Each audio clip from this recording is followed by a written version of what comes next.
Hello welcome दोस्तों आपने कभी ना कभी तो ये सुना होगा कि जो सरकारी मास्टर होता है वो पढ़ाता नहीं है। दोस्तों ये चीज़ सुनने में मिला करती है, लेकिन दोस्तों आप किसी भी राज्य सरकार की बात कर लें, वो राज्य सरकार पूरी तरीके से कभी सफल ही नहीं हो पाई है इन सब चीज़ों को रोकने में। दोस्तों अब यहाँ पर मुद्दे की बात यह है, क्या एजुकेशन सिस्टम में बदलाव लाया जा सकता है कि नहीं। तो दोस्तों एजुकेशन सिस्टम में बदलाव लाया जा सकता है।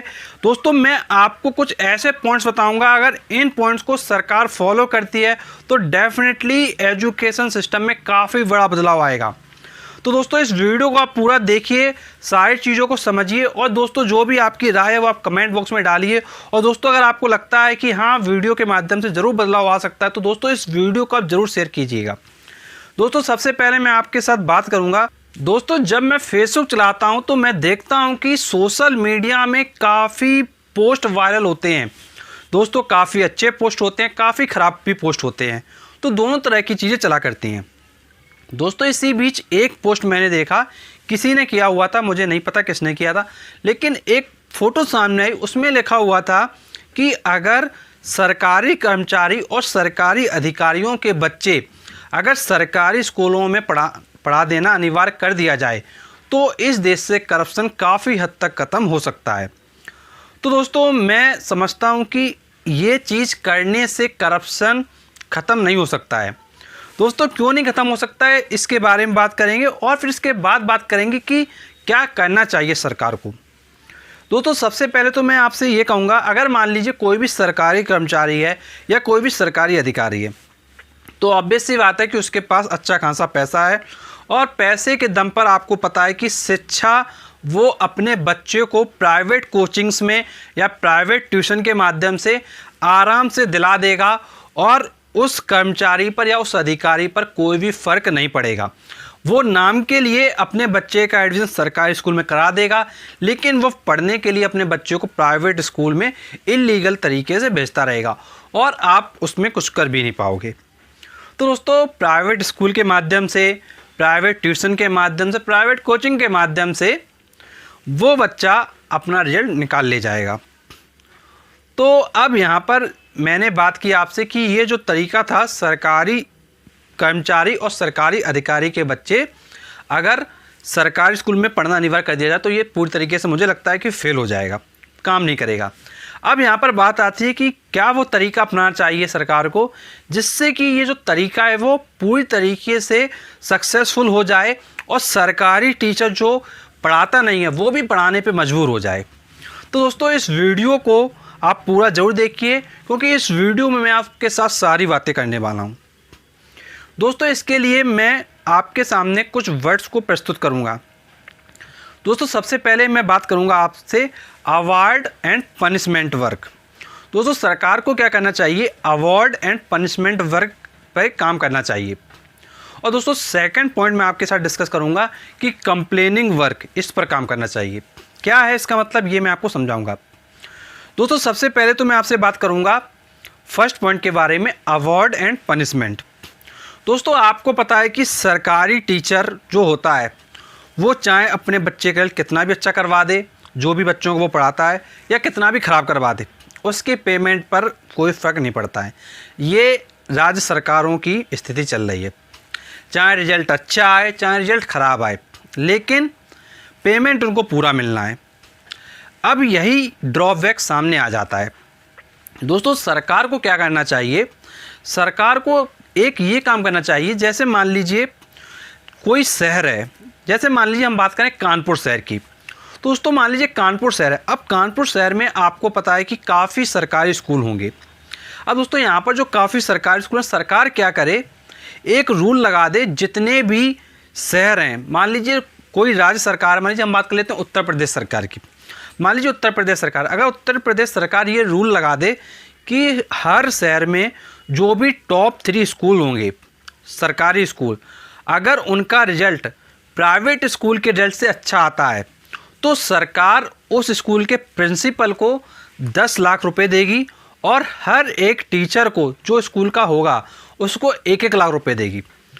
तो यहाँ से क्या होगा कि जितने भी सरकारी स्कूल्स होंगे तो वो क्या करेंगे, अपने बच्चों पर काम करना शुरू कर सकते हैं। दोस्तों हो सकता है कुछ सरकारी स्कूल ना करें, लेकिन दोस्तों मोस्टली सरकारी स्कूल करना शुरू कर देंगे। क्यों? क्योंकि उस स्कूल के प्रिंसिपल को 10 लाख रुपए मिलने हैं और इस स्कूल के हर एक टीचर को 1-1 लाख रुपए मिलना है।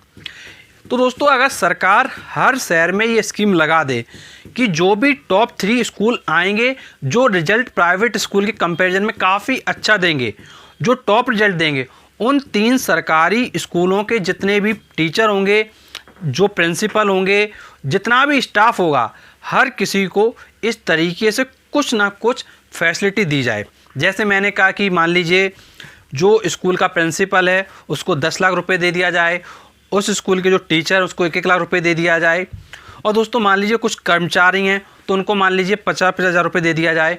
तो दोस्तों अगर ये स्कीम हर साल लगा दी जाए और हर शहर में लगा दी जाए तो दोस्तों डेफिनेट बात है कि यहाँ पर काफ़ी पॉजिटिव रिस्पॉन्स आ सकते हैं। अब दोस्तों यहाँ पर एक आपके दिमाग में प्रश्न आ रहा होगा कि सरकार अगर ये स्कीम लगा देगी तो इतना पैसा लाएगी कहाँ से? तो दोस्तों यही तो खेल की बात है कि सरकार पैसा लाएगी कहाँ से।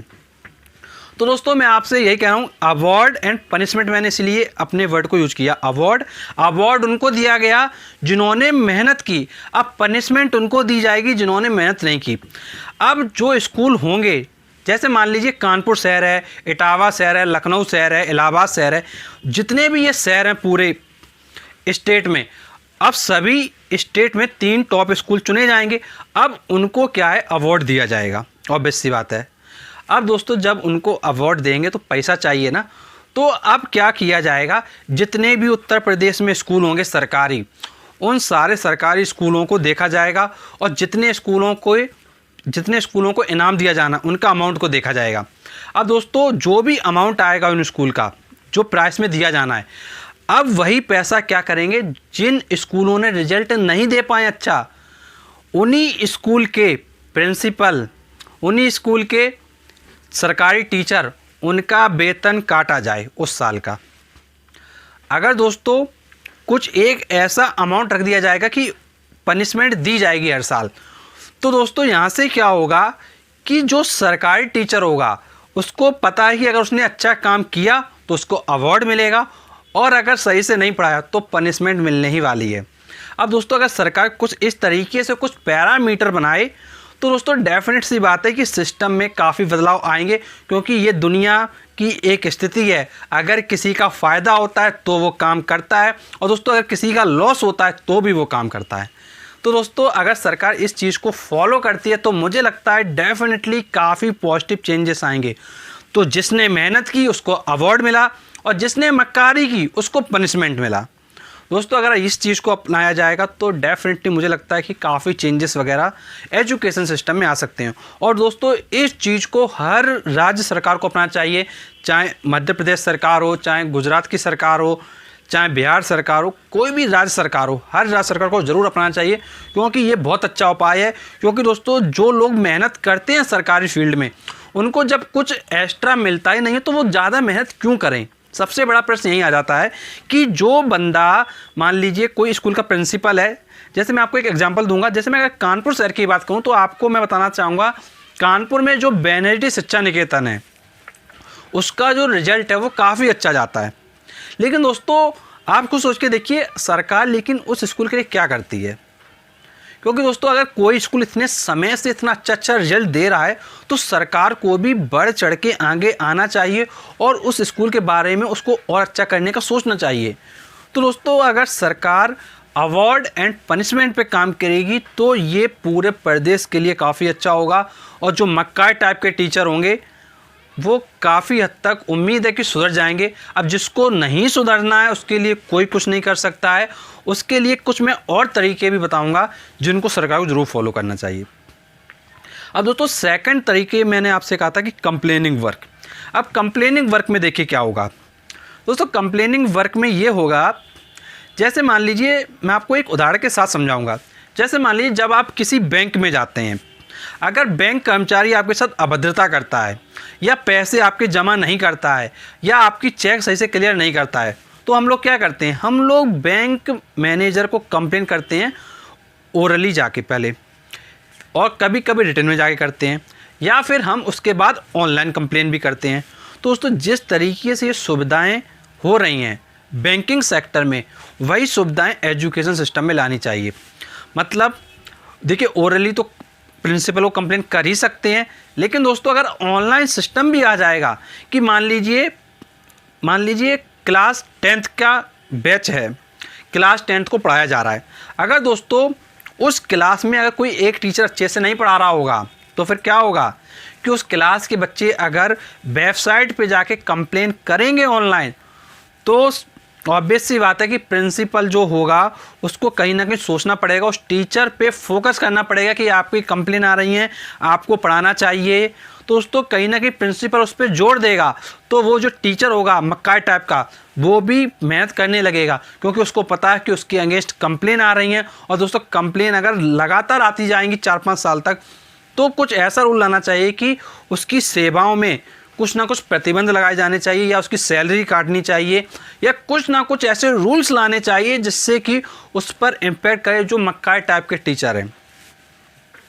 तो दोस्तों मुझे लगता है कि अगर एजुकेशन सिस्टम में अगर एक ऑनलाइन कंप्लेन पोर्टल आ जाए जहां पर स्टूडेंट कंप्लेन कर सके, और दोस्तों उसकी जो कंप्लेनिंग की जो रिपोर्ट वगैरह है वो प्रिंसिपल के हाथों सौंप दी जाए, तो दोस्तों डेफिनेट सी बात है कि यहाँ पर काफ़ी पॉजिटिव रिजल्ट आएंगे। और दोस्तों जो मक्कार टीचर हैं उनके लिए ये चीज़ आपको पता है कैसी साबित होने वाली है। तो दोस्तों मैंने आपको समझाने का पूरा प्रयास किया। दोस्तों ये जो टॉपिक था, इस पर मेरे दिमाग में काफ़ी समय से कुछ चीज़ें चल रही थी, तो लेकिन मुझे ये समझ में नहीं आता किस तरीके से चेंजेस लाने चाहिए। मैंने दोस्तों चेंजेस लाने के लिए जो मुझे लगता है वो मैंने अपने सुझाव दिया। और दोस्तों अगर आपको लगता है और अगर आपके पास कोई और अच्छा सुझाव है तो दोस्तों कमेंट बॉक्स में ज़रूर दीजिएगा।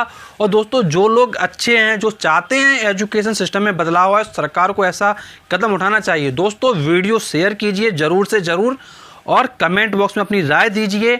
और दोस्तों मैं आपसे कहूँगा इस चैनल को आप ज़रूर सब्सक्राइब करके जाइए, क्योंकि हम आपके लिए ऐसे और भी काफ़ी वीडियोस लाते रहेंगे जो आपके लिए हेल्प करेंगे और इस सोसाइटी को बदलने में काफ़ी ज़्यादा हेल्प करेंगे। दोस्तों आपसे हम मिलेंगे नेक्स्ट वीडियो में, तब तक के लिए शुक्रिया।